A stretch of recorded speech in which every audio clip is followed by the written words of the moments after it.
sat down again, and then took an enormous public works program known as World War II to bring the economy out of the Depression.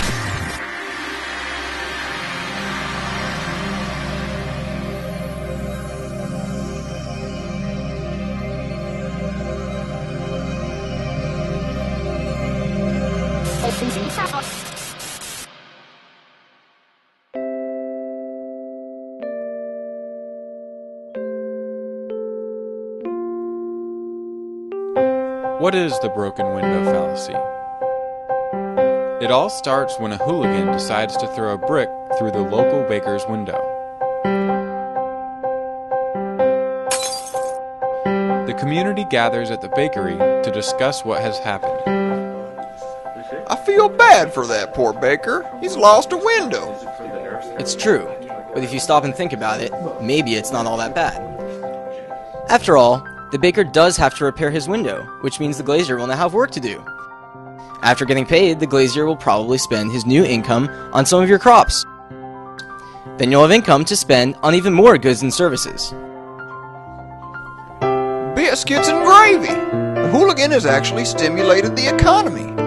Imagine how many more jobs would have been created if the hooligan had done more damage. Have you all lost your minds, huh? Haven't you read Frederick Bastiat or Henry Hazlitt?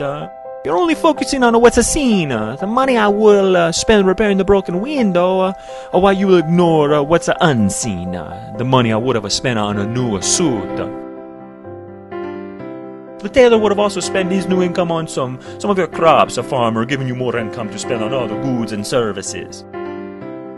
The only difference is that I would have had both my window and a new suit, whereas now I only have a window.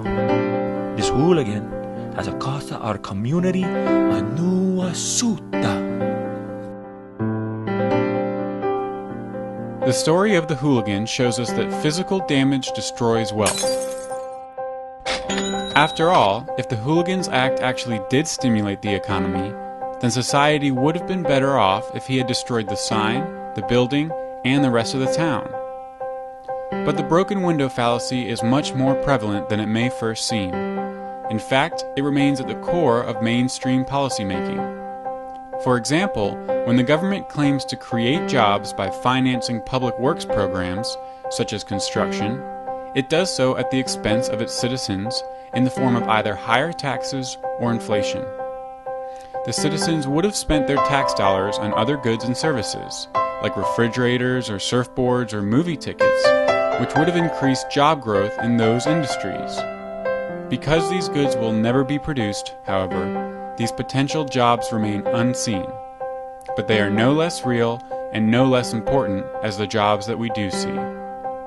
So if you ever hear of the stimulative effects of wartime spending, tariffs, or stimulus bills, know that this is merely our old friend, the broken window fallacy, dressed in new clothing and grown fat beyond recognition.